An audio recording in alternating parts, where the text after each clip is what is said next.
Hey everybody, it's Eddie J on Crypto for GrowMyBag.tv. Hope you're having a good one. So today is a very interesting day. Very interesting day. I had a lot of news. I missed one. I missed one this morning when I was doing the Crypto Minute. So what's going on? It sounds like NBC Universal is going to get spun off from NBC or from Peacock or from whatever the heck they call themselves these days. Comcast. There you go, Comcast.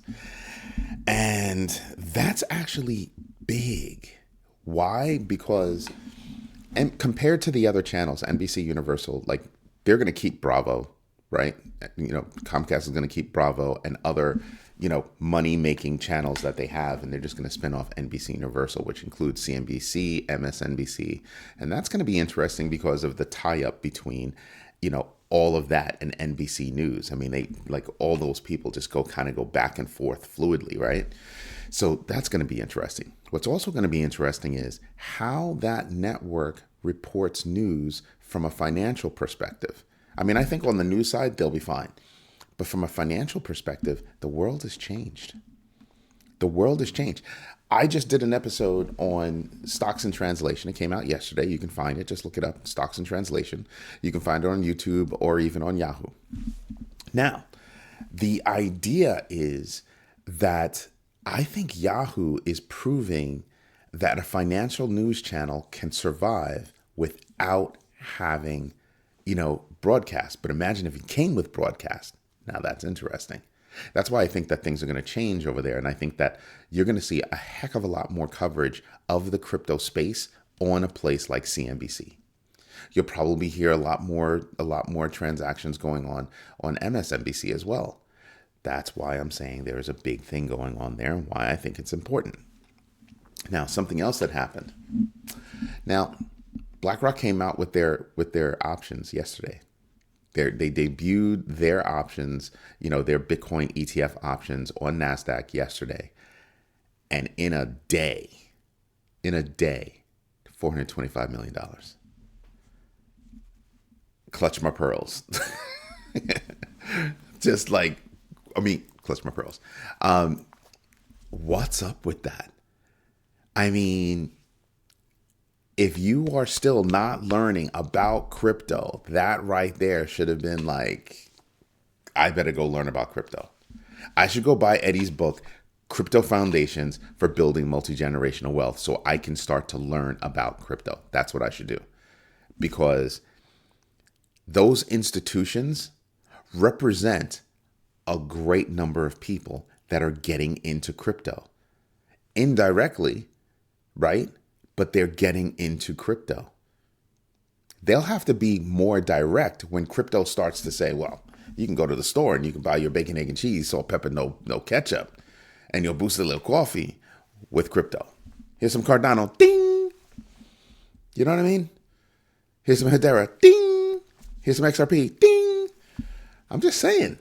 So when I sit back and I listen to this, I watch this, I'm just sitting here and I'm saying to myself, there's a lot more that can happen, right?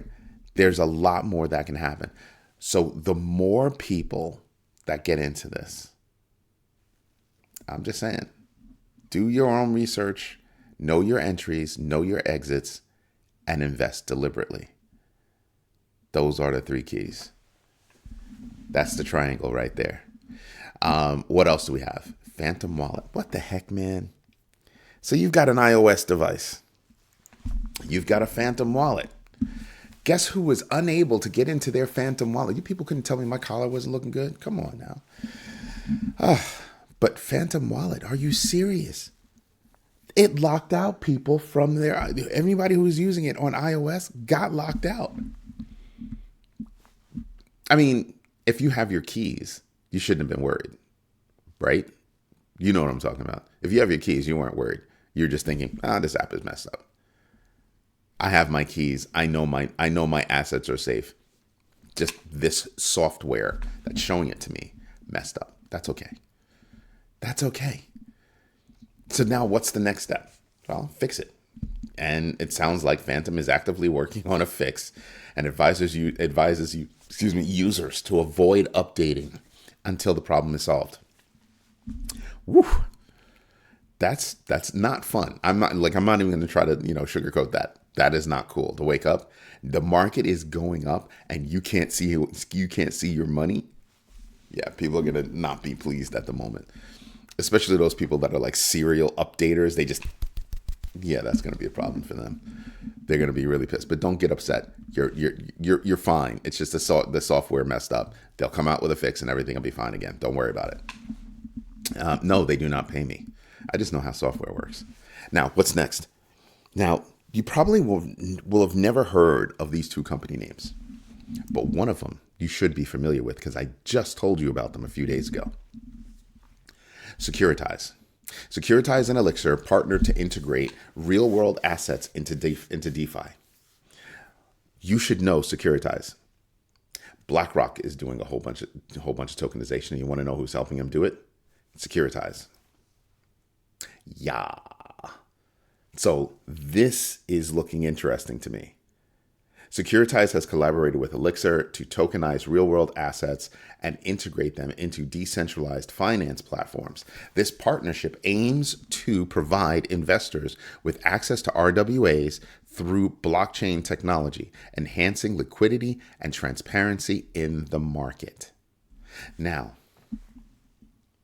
I want you to think about this. Every aspect of traditional finance is being replicated in digital asset finance, right? In crypto. That ought to tell you something. Options, lending, just you name it, it's practically there. ETFs, just you name it, it's already there. The transformation is happening dead in front of your eyes. And if you're not getting educated on what crypto is, that's a problem. That's a big problem. I mean, Alicia Kao, she's a managing director of Kucoin, and she's saying she's advocating for crypto education and security innovations. And I'm sitting back and I'm saying to myself, yeah, but so many people are just doing things willy-nilly. They're not doing their own research. They don't know their entries and exits. And they're not investing deliberately. They're FOMOing in most cases. You need to get your feet on solid ground. That's how you can move better. So pay attention. Pay attention. Just all these things come together and they should be giving you a clear message as to, yeah, maybe we shouldn't be mucking around. We should actually learn about this stuff because the future is already here. The future is already here. What's the only thing that's missing? We need small businesses to start accepting crypto. We need large businesses to start accepting crypto, not just investing in crypto and put it in their reserves. I mean, accepting crypto for payment. You have different municipalities that are accepting crypto for payment for local services. That is going to expand in 2025. I'm expecting my web hosting company to get a hell of a lot of calls. Why? Because we host e-commerce websites that are also crypto enabled. PayPal, credit cards, and crypto. Already there. Already there. And we should be coming out with something very soon that will actually help that. Help that along. So that's a lot to take in. Then you have DWF Labs starting a $20 million meme coin fund. They want to invest in people and creators that are creating meme coins. That's how big the meme coin space is becoming. That's how big it is. And I want you to understand this. To me, I'm going to equate meme coins to gambling because you don't know which one is going to take off, which name is going to do it. It's really based on the name. How cool is that name? How cool is that name? How cool is that name versus that name? Yeah. Abso-freaking-schmootly. You're going to have to start paying attention to the broader idea. But they're pumping in $20 million for people to create meme coins. Makes me want to think about that. I mean, we have a good reason to create a meme. I mean, wouldn't even be a meme. It'd be a working coin, wouldn't it? It'd be a working coin. Think about a GMB coin. Buy services, buy classes, I'm just saying that we could have a reason to do a meme coin, right? Educational program powered by GMB crypto. It's tempting. It's tempting. I don't know, but it is tempting. It is something that is valid, and it's something for me to think about. But we've got a lot of stuff on the plate right now, so I'd like to get that out the door first, right? And then work on other stuff. Then you've got BONK out of nowhere surging 12%. What? What's up with BONK? Just going out of, for a period of time, it had bunny hopped Dog with Hat. Then Dog with Hat came back, and it's just the space between, there are a few coins at that level, and the space between them is so small that it's not even funny. Last night I was talking about that. I mean, you have like 7 or 8 coins that are like within a $2 billion range. So at any point, you could have a lot of bunny hopping right there. It starts to smooth out once you hit that top 25, though. I'll tell you that. There are big distances. When you start hitting the top 25 coins, there are they become bigger distances between each one of the coins. But before then, bunny hopping is a big deal. Because you're talking about anywhere between 1 billion and let's say 6 billion. That's really what you're talking about in that range. Right? So you've got a lot of bunny hopping that can happen. And BONK is a hot meme. Yes, I have a bag of BONK. That doesn't even sound right. That sounds naughty to say, I've got a bag of BONK. You want some? Just saying, it sounds kind of kinky. Then you have VanEck. VanEck is endorsing the establishment of a Bitcoin reserve, which is an opposing view to what BlackRock is thinking.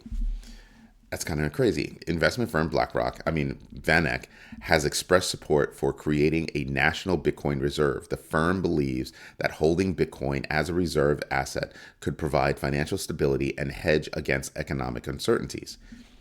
Now, last night I also told you that Anthony Pompliano, nice guy, said that the U.S. should print $250 billion and go create a Bitcoin reserve.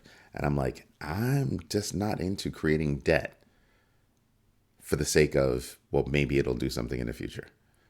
I think that I would be fine with that if I understood how it's going to get paid, not just by printing money and devaluing the dollar, but how are we going to move away from that $36 trillion of freaking debt that we have?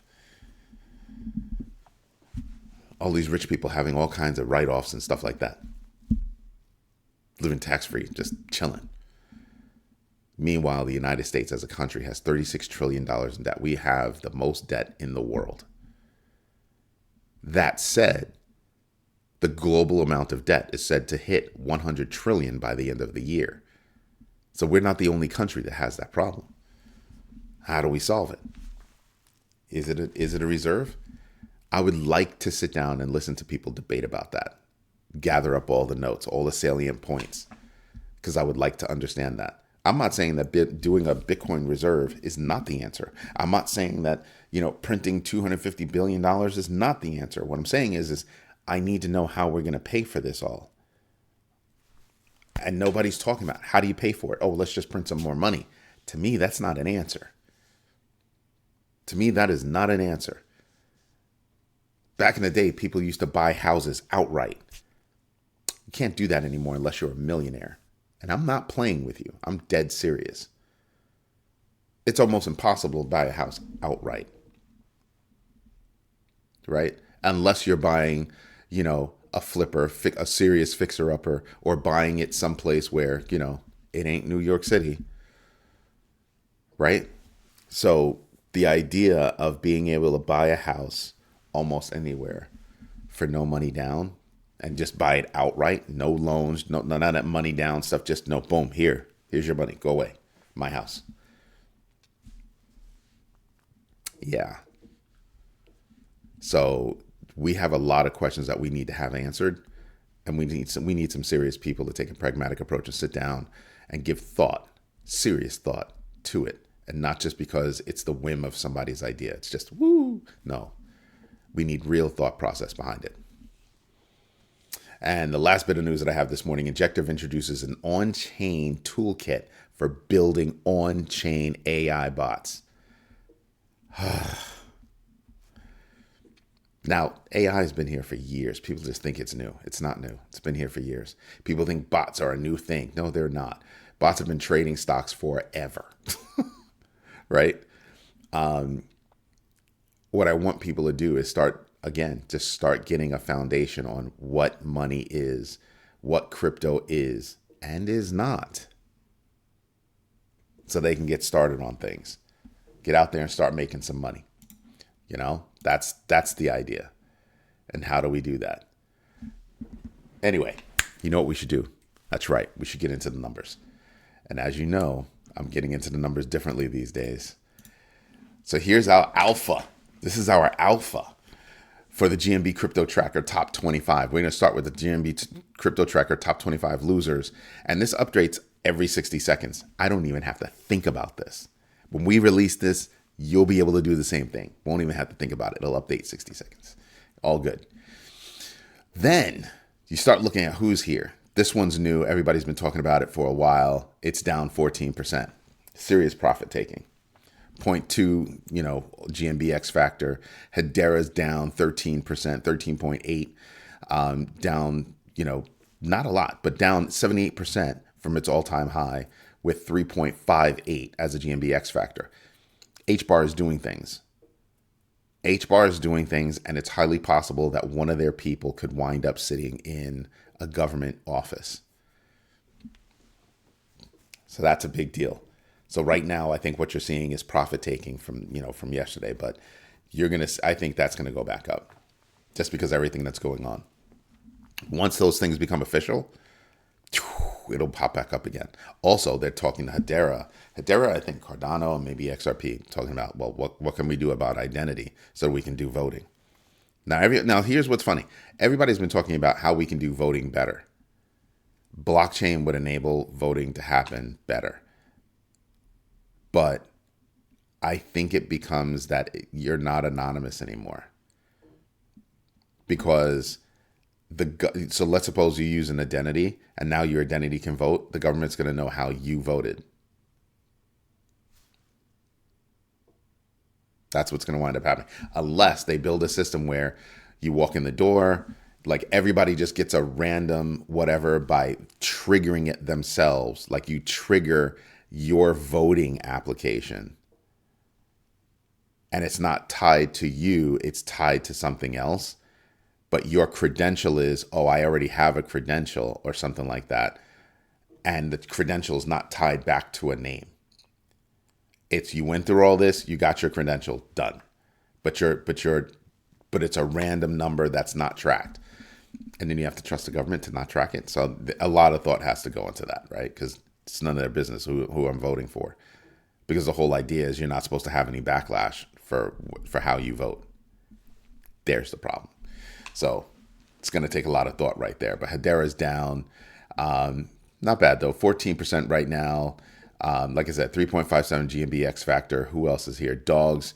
I have a bag of dogs. It's down 10%. GMB X factor of 1.48. Yeah, I'm taking it on the chin with dogs. Caspa is down 10%. GMB X factor of 0.3 because it's been zooming. That's why. What else do we have? People have been talking about PopCat. PopCat's down 9.47%. It's got GMB X factor of 0.23, again, because it's been zooming. So you're seeing a little bit of profit taking with a few of these. Nero is down over 8%, 8.6%, and it's got a GMB X factor of 5.59. I think Nero will be just fine. Let's see who else are we paying attention to. Notcoin. I have a bag of Notcoin. It's down 6.31%.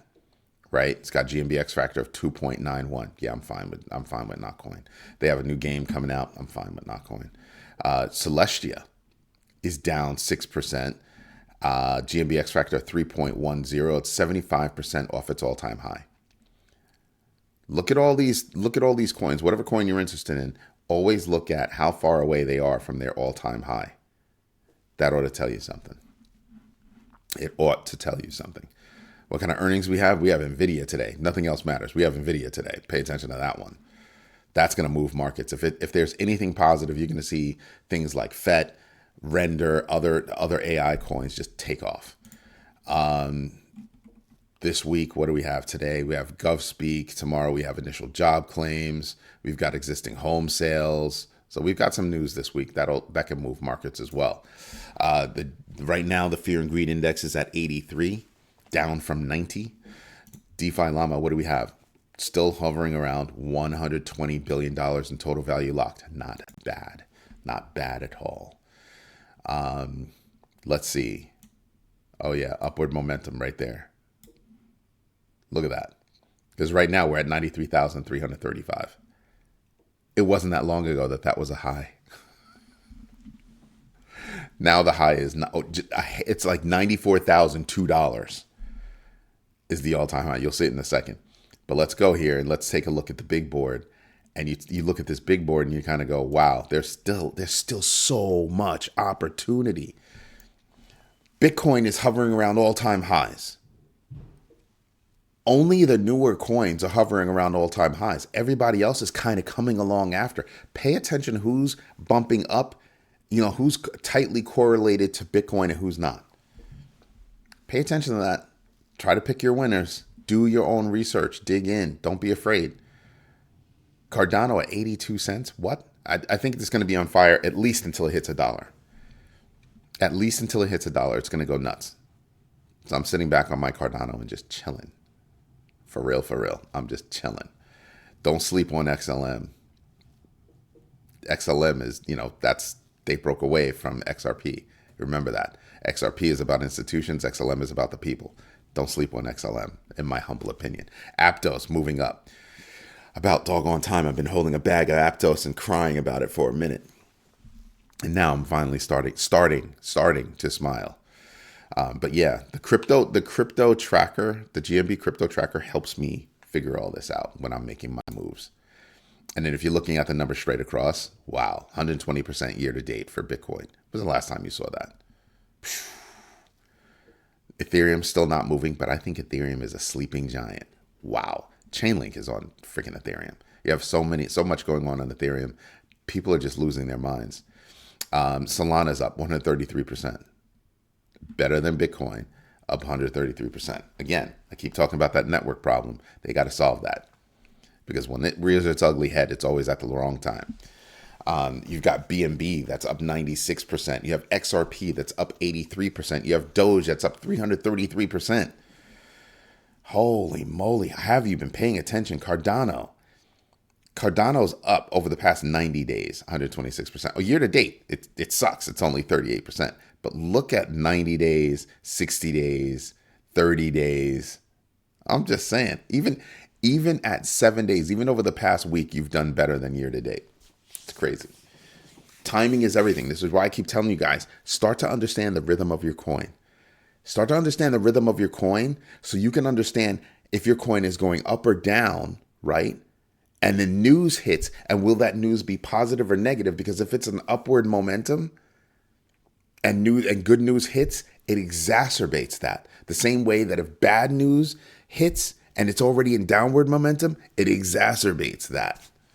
So just saying, we should be paying attention to these things, right? Shiba Inu, 134% year to date. Has not been doing all that well over the past 7 days, basically break even. But I think you're going to see a lot more coming out of Shiba Inu. They drop a little bit of news. They sprinkle a little bit soul over here, a little bit soul over there. You got big news about Shiba Inu. Avalanche, not doing poorly, but break even, down 10% for the year. Not quite break even, but But, if you bought 90 days ago, you're kind of feeling good about yourself. Toncoin, I haven't heard anything out of Toncoin for a minute. Toncoin's got to wake up. But still, for the year, not bad. Right? I'm not mad. Yeah, I'm in the black on Toncoin. Sui too. I'm in the black on Sui. Over the past, 7 days, 15%? Where else am I going to get that? In 7 days that I'm going to make 15%. I'm just saying. I know people that are doing hard money loans that are not doing so well. I mean, not doing poorly, but, so I'm just sitting there. I'm just going, yeah, hard money business. Yeah. But meanwhile, I'm looking at Chainlink. Chainlink's making me money. I'm in the black, right? Chainlink's got me in the black. If you're into Polkadot, you could be making some moves here with these kind of numbers. although still heavily down year to date. But you could be making some moves on Polkadot. Polkadot's a solid platform. I just don't have a slot for it. If I had a slot for it, I'd buy Polkadot. But I don't have a slot right now. My slots are taken. It's going to take something big to make me move. Bitcoin Cash is making me money. I have a slot for it. Freaking Pepe in the top 20. That's a meme coin in the top 20. That's eyeballing. I mean, I want you to think about that. Shiba Inu is at 14,000. Pepe is at 8. To me, that's striking distance. But again, Shiba Inu isn't a meme coin anymore, and I'm wondering, when will Pepe not be a meme coin anymore? Right? I'm waiting for Pepe to come out and say, "Oh, we're gonna do something real." Oh, okay. I'm just saying. I'm just waiting for that to happen. Like I said, Aptos is doing well, so you have a lot of coins that are actually doing very well.